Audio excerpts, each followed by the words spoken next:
Southern Mississippi's Golden Eagles open a second century of football when they host the Kentucky Wildcats in the season opener at The Rock. We'll take a look at the highlights. It's the Wildcats and the Golden Eagles coming up today on Southern Miss Sports Today with Coach Jay Hopson.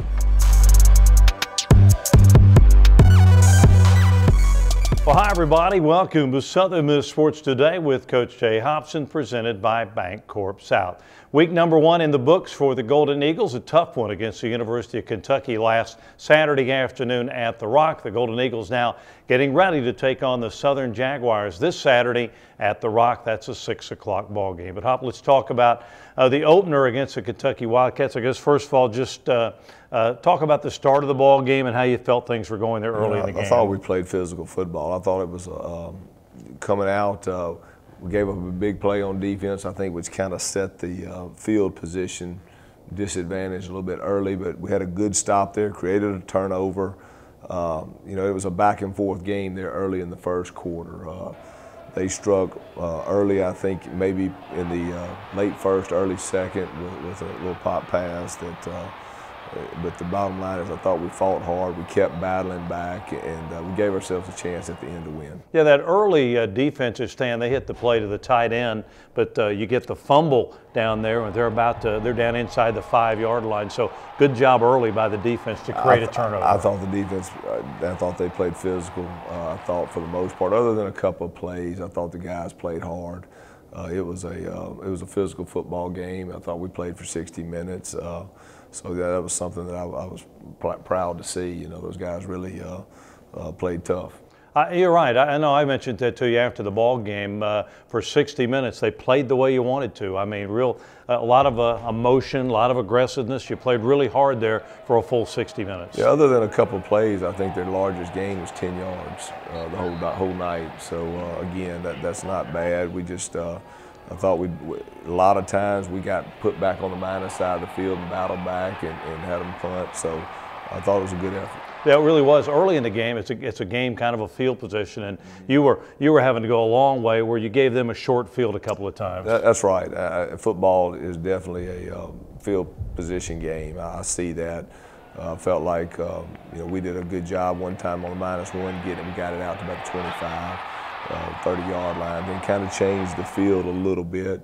But it was a game that they struck first. We battled back. We got down to about the 2-yard line. I thought we were about to tie it, and they had a tackle for loss that kind of kicked us back, and we had to settle for the field goal. And then they had a kickoff, a return, which again set them back on that positive side of the field.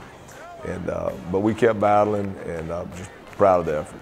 You said before the season started we could likely see 2 quarterbacks play in a ball game. The other day, Keon Howard was the starter. He played the first half. Quadre Griggs the second half. Talk about those two guys. Both young men played well. They did. I thought they did some really good things. You know, Key had a couple nice passes, good drive, had a couple good runs. And Quadre came in, I think, the second half and played really well. He had a lot of good throws, a lot of good runs, and you know, I thought, again, there's a lot of positives leading the game on Saturday, and those young men competed hard. Not surprisingly, but Kentucky was going after Ito Smith. He had run for 173 against them last year, so he was drawing a lot of attention with the Kentucky defense. He was. They loaded the box in there, and they were getting their 7 and 8 hats involved in the core.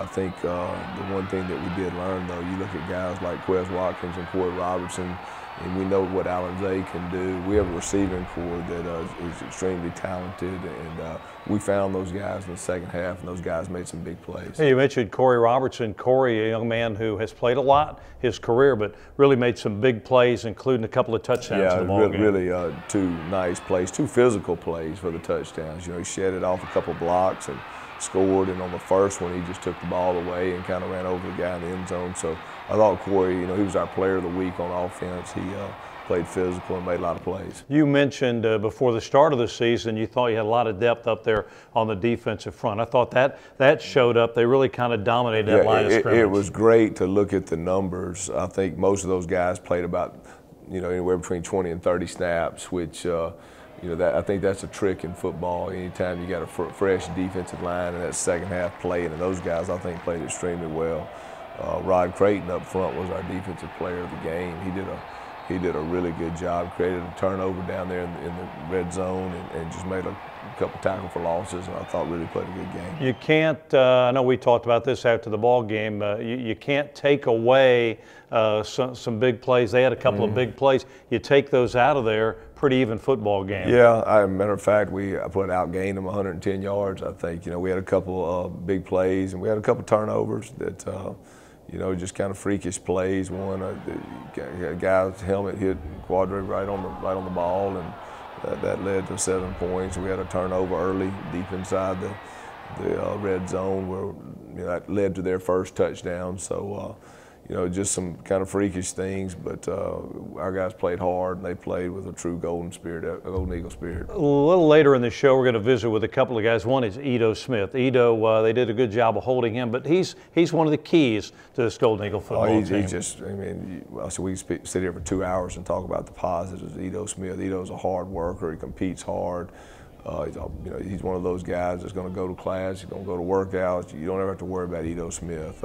He's a guy that's got his perspective right in life, and he's just a winner and just a great football player for us. And one of the new coaches on your staff is Scotty Walden, a young guy out of the state of Texas who was a former quarterback and has been in the coaching business just a few years. What's he kind of brought to the team? Scotty's just an outstanding football coach, a high-energy guy that, again, just brings in a lot of positives. Scotty's a guy that's a real positive influence. He's got that positive energy. He's he's a star in the business, and he's just an outstanding young coach. All right, Coach is going to join us in just a bit as we get ready to wrap up the show today. But now let's take a few minutes and visit and learn more about Golden Eagle running back Ito Smith.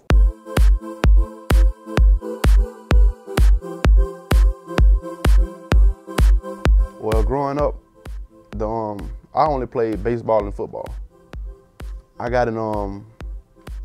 I played baseball all the way until I was in the 8th grade, and I started out the season really hot and hitting the ball. And it's kind of funny because I started slumping in the middle of the season. I started out real hot, and then I kind of got discouraged, and I really didn't want to play no more. And I wanted to stop playing. My mom, she told me I couldn't quit. I had to finish out the season, and so I finished out the season. And I didn't play football no more. Baseball anymore. But to this day, I regret it. I wish I would have kept playing baseball.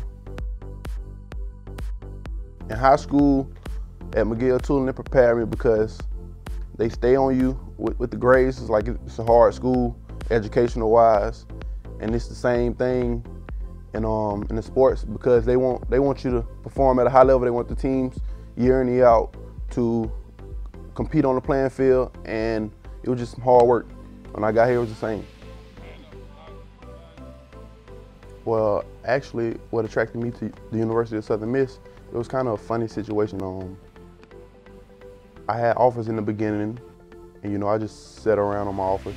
And when it came down to crunch time, like the last 2 weeks before signing day, I really didn't have any offers. Nobody still didn't have the offer on the table.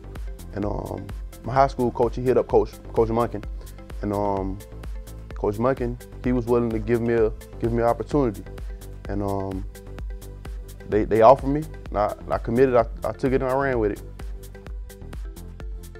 I've grown since I've gotten here because when I first got here, I used to try to every play score a touchdown, go 90 yards, go 80, but once I growed and got used to playing out here on this college level, I learned that every run, it isn't going to be a touchdown. So you really got to take what they give you.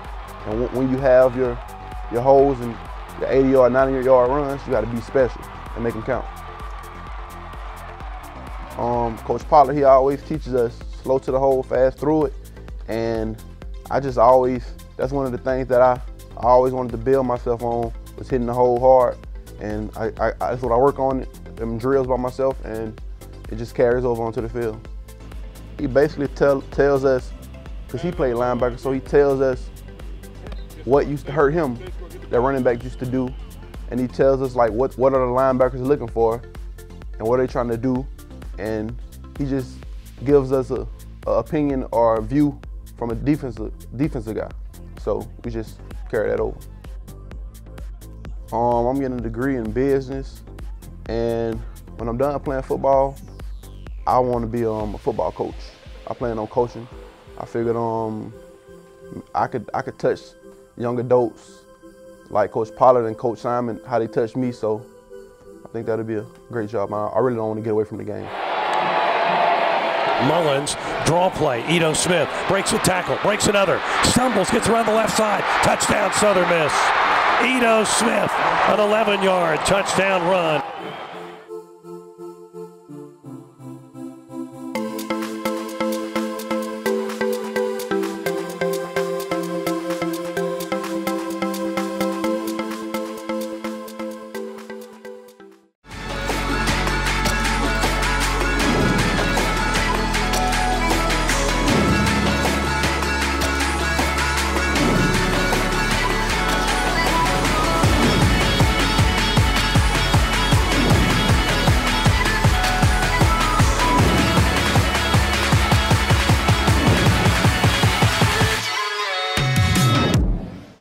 Yeah, well, the recruitment thing was a kind of surprise. It really was. I was just playing football, just have fun, something to do, and enjoy playing the game. And to be exact, to play 14 high school games, 14, and that was it. So, Whitey Jordan, who was the recruiting coordinator on the coast for Southern Miss, was coming down, you know, and I'd see him, wouldn't think nothing of it, talk to him, wouldn't think nothing of it, just saying, yeah, right, whatever, you know, just gonna do my thing, you know, while I'm here there, but really didn't pay any attention to it. During that recruitment process, you had Southern Miss, you had Jackson State, Alcorn, Delta State. Delta State was gonna allow me to play football and basketball, which was intriguing. You know, it was giving me the opportunity to do both things that I really loved, especially with basketball. And I made my first visit went to New Orleans, to Tulane, which was impressive, you know, at the time, because Tulane had a great program for football. They had Rock Hunters and some of those guys over there, and they were doing some pretty big things. And my second trip was to Jackson State, and you know, you go from Tulane to Jackson State, and it's like two different worlds. And I'm like, I don't think I want to do the Jackson State thing. And in reference to Alcorn, and no disrespect to Jackson State, Alcorn is just different. But when it comes to Southern Miss, you know, with Coach Jordan, as you well know, you know, Whitey's a different kind of guy. You know, here I am talking to this guy. He's got shirt tail out, half in, half out. He's got his red man in his back pocket. He's got his big chew on the back side of his mouth, and he always wore a white shirt. All right, and he always had tobacco stains on the shirt, always. Seemed like every time we saw him, he had a dip and a cup and tobacco stains. And I'm like, Lord, what am I getting myself into with this guy and everything else? Came to Hattiesburg and enjoyed the visit, met Coach Collins and felt comfortable with him. And you know, Whitey was telling me, "It's the best thing I've seen in 20 years." And I'm like, really? I said, okay. I said, well, if that's the case, why everybody's running Ocean Springs and not here to D'Iberville? He said, Reggie, I can't answer that question. And you know, and I felt comfortable. I felt at ease with the decision to come here in Hattiesburg, and you know, I saw I might have an opportunity to play, maybe not the first year, but maybe the second year, to be able to do something and get on the field and be able to play. And I still was conflicting about football or basketball, to be honest with you, whether I was going to go to Delta State, because they offered me to play basketball. So that was still You know, a lot of people don't know this, but I still was kind of thinking about going to Delta State, even though it was the other part of the world for me at that time. Coach Singleton again helped me make that decision. He said, Reggie, I played center basketball in high school. He said, how many centers do you know playing college basketball at 6'4"? I said, not very many. You say, 6'4" quarterback, it's perfect. I said, yeah, you're a little thin right now, but you'll grow into your frame. And I'm like, okay, that makes sense. You know, so with that being said, me feeling comfortable with Coach Jordan and Coach Collins and everything that was going on here in Hattiesburg, you know, so it was, you know, spent a little time thinking about it, but not much, not much.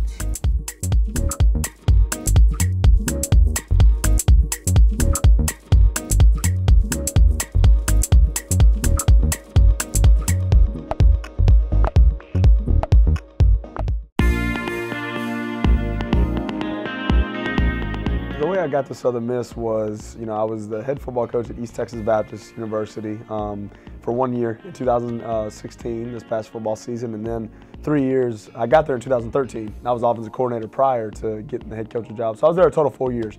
But we were obviously recruited East Texas extremely hard, and it just so happened, you know, Tim Billings was, you know, he kind of had thought he was going to retire, and he took a job back in his hometown of Paris, Texas, there in East Texas. And so we were actually recruiting a lot of his kids. And they came over to the passing camp 1 year, and we just, man, we hit it off and started talking ball. He sat down and, you know, he wanted to watch our offense. And we put him in the film room, and he, you know, kind of took some stuff that we were doing and loved what we were doing. And we just stayed in touch. And then he said, you know, it was funny. It was, I believe, Jay's last year at Alcorn. He said, hey, I want you to meet my best friend, Jay Hopson. And luckily, unfortunately, we didn't get to connect that year. But then all of a sudden, Jay, you know, got the job here at Southern Miss, and Tim came with him, and Tim and I just kept in contact, and then eventually got to meet Jay, and ended up being a great fit. And just, you know, the things that Jay stands for with Coach Hop, with what he does with this program, and, you know, with, you know, similar to the values I hold for, you know, my coaching style and philosophy. So it was an awesome fit, and it was just, you know, amazing to see those pieces come together. My coaching philosophy has always been, I want to positively impact the young men I coach through the game of football. And when I say positive impact, not just on the football field, but in life. And, you know, that sounds like coach speak a lot of times, and I understand that people say that a lot, but that's something that, you know, when they put us in the grave one day, you know, it's going to be more than football and wins and losses. And that's going to be, you know, a reality. That's going to be something that, you know, we want to build something here at Southern Miss with our kids that they're going to take the rest of their life, not just, hey, remember that game we beat Kentucky, or remember that game we beat so-and-so. Remember that hard practice we had, and we really had to galvanize together, come together as a unit, you know. And those are the things you live for, because football's getting in for all of us one day, and you know, we want to make sure we're instilling those values. So that's been my base philosophy. So I coach the inside receivers and the tight ends, and so, you know, it's a fun room. It's a bunch of good guys to be around. They're fun to watch film with, and they do a great job of bringing it every day. And a lot of excitement. They make a lot of big plays, but they work really hard on the little things. You know, in our inside positions, you know, in Coach Dawson's offense, you know, we're going to read someone every snap. And so these guys do a great job. You know, to the typical fan, when you watch a play, you know, they might have ran an out route, and that's just, okay, what they were supposed to do, but something told them to do that. So our guys got to have a plan. I think Coach Dawson said it best. Our slot receivers, and really our receivers in general, have to come to the line with a plan. And so our eyes have to be trained in a certain spot, and they've got to react to what the defense is giving them, and that's going to dictate their route a lot of times. And so we're also going to ask those guys to block. You know, we talk all the time in that room, you know, no block, no rock. And they love that, and they get after, they fight, and you know, good, hard-working group of guys, great playmakers, but great kids overall. They're coachable, and they're fun to be around every day. Working for Coach Hopson has been a blessing. It's been awesome. And the biggest thing I love is that he is exactly who he says he is. You know, during the interview process, and when I got to meet him, one thing he, you know, really, you know, just drove home with me is, you know, he's a man of his word. He's, you know, Scott, I'm a man of my word. What I say I'm going to do, I do. And, you know, you hear that from a lot of people, but getting to work here and see it, you know, I've been so blessed in my career, John. I mean, this is my 6th year coaching. And I've been blessed to work for now 3 different head coaches, and they've all been great guys that have believed in me and let me come in and just be who I am. And that's what Coach Hop does, man. He lets his coaches coach. He has expectations. Those are laid out on the front end. You know what to expect from Coach Hop every day. It's not going to be something to where one day he's fired up about this and then the next day he's not. He doesn't ride that roller coaster. He's steady in the boat, man. He is exactly who he says he is, a genuine Christian man who cares about his players and his staff. And I think he's one of the best ones out there. And I'm blessed, my first Division I coaching job, to get to work for a man like that, and it's been awesome.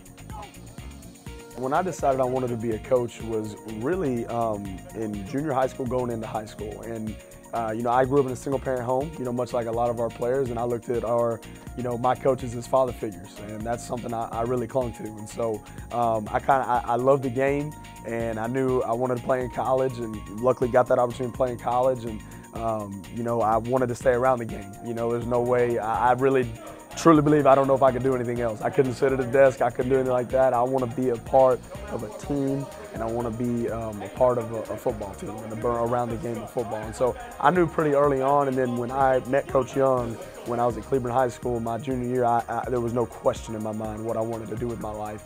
And so when I went to college, I knew that, man, I'm going to bust my tail these 4 years, but I knew as soon as those 4 years were done, it was very vital. That was part of, selecting what college to go to, is I want to coach. And luckily I was blessed to get that opportunity at a school in West Texas called Sul Ross State University, and get to coach there and then go to East Texas Baptist. But I knew junior high going into high school, that's what I wanted to do, and Coach Young helped me solidify that decision.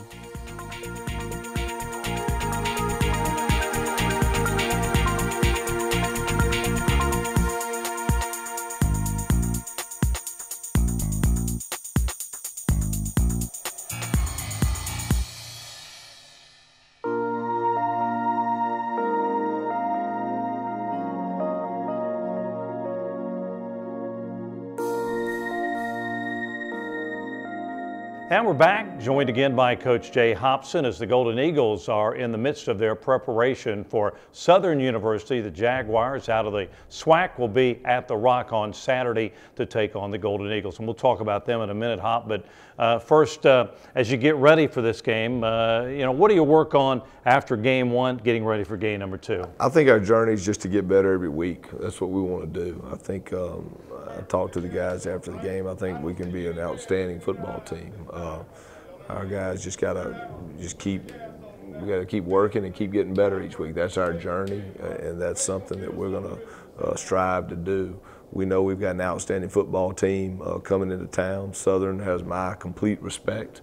I know what type of job Coach Odoms does and what type of football team and the talent of the football team that's coming into town Saturday. So we know we got to prepare. We know we got to be ready for an outstanding team. I think people forget sometimes that ball club that you sent out last week is Kentucky, and not to make excuses, but a lot of young guys, that was their first taste of college football, and so sometimes it takes those guys a while to sort of adjust to things. Well, it's good to get some guys, some game time. That's how you learn out on that field with experience. But again, I think we've got guys that compete hard, and it's just fun to watch. We got down, and the next thing you know, it's 9 minutes to go. We got the ball down a score drive, and we got it to midfield. We had an unfortunate turnover there, but then we stopped, got the ball back again, took another drive down to about their 40-yard line, and we decided to punt, and then punted them down and got another stop with about 2.5, 3 minutes to go, and we had a third down penalty that was called that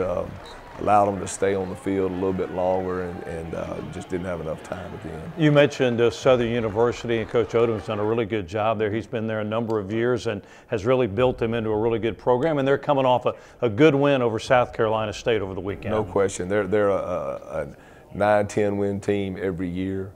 Again, he's done an outstanding job. The consistency of their program has been tremendous. So they're a team that has my and our team's utmost respect. Now, you're fairly familiar with them. You've competed against them before. How do they like to play offensively or defensively? Well, they're a talented football team. They're a physical football team. That's the one thing about Southern that I've always noticed. They've had guys. They've got an outstanding quarterback back. Austin Howard's been a tremendous player and does a lot of great things for them. I think up front they're big, you know, and they run well. So we know, an outstanding coaching staff. So we know we got an outstanding team coming. Should be another great weekend at the Rock. Had a good crowd and a lot of good atmosphere Saturday for the Kentucky game. Yes, it was a great Eagle Walk, and just want to thank all the fans for coming out and supporting Golden Eagles. And we need you this week at the Rock. All right, Hop. We'll see you next week. Thanks, Cox. All right, the Golden Eagles and the Jaguars of Southern University on Saturday night at the Rock. Game number 2 for the Golden Eagles here in 2017. Don't forget, Monday nights we're at Georgia Blue for the Golden Eagle Hotline. Come on by, visit with us, and we'll talk a little Golden Eagle football. That'll do it this week. Have a great week, everybody. See you next time with another inside look into Golden Eagle football. Been thinking about it since I was a kid. Mom would be so proud. If I could do it for a living. Using my mom's recipes to open up a cupcake shop. For my daughter to go to vet school. Singing karaoke in all 50 states. Captaining my own shrimp boat. Tell us what you dream about. With the right loan or savings plan, we can make it a reality, no matter how crazy. That's right. Thank you. Thank you very much. Keeping you within reach of what matters most. We're Bancorp South, and we're right where you are. You got me falling hard, sweet baby, you got me falling hard for you. And still, I felt this way before, you know it's true. And still, you got me more and more. Oh, you got me falling hard.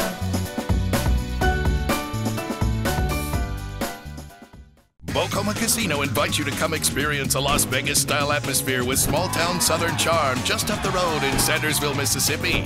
You could drive over 70 miles to the coast, but don't risk the road. Bocoma Casino boasts over 700 high-energy slots, plus your favorite table games like blackjack, craps, roulette, and poker. Our 27,000-square-foot casino offers so many ways to win. Come see us at Bocoma Casino. Real winning, real close to home. Sandersville, Mississippi. Play here, win here. Hey Southern Miss fans, it's Toby Barker, Mayor of Hattiesburg. Mickey Spagnola once wrote, "If you're going to war and you get to choose first, choose Southern Mississippi. Always choose Southern Mississippi. Don't fight Southern Mississippi, because no matter how hard you fight, those folks will fight harder." His words capture the character of our institution and our city. We here in Hattiesburg are writing a new story, one where we rise to our challenges with great excitement, one where we push our city to reach its potential, and most importantly, one where there's real partnership between the University of Southern Mississippi and the city of Hattiesburg. Southern Miss is vital to our city's success, from the quality of life it provides through athletics and the arts to the talent it cultivates in the classroom. We share a common destiny. Hattiesburg is proud to be Mississippi's college city, and we hope as we go forward you'll join us in supporting our Golden Eagles this season as they go to the top.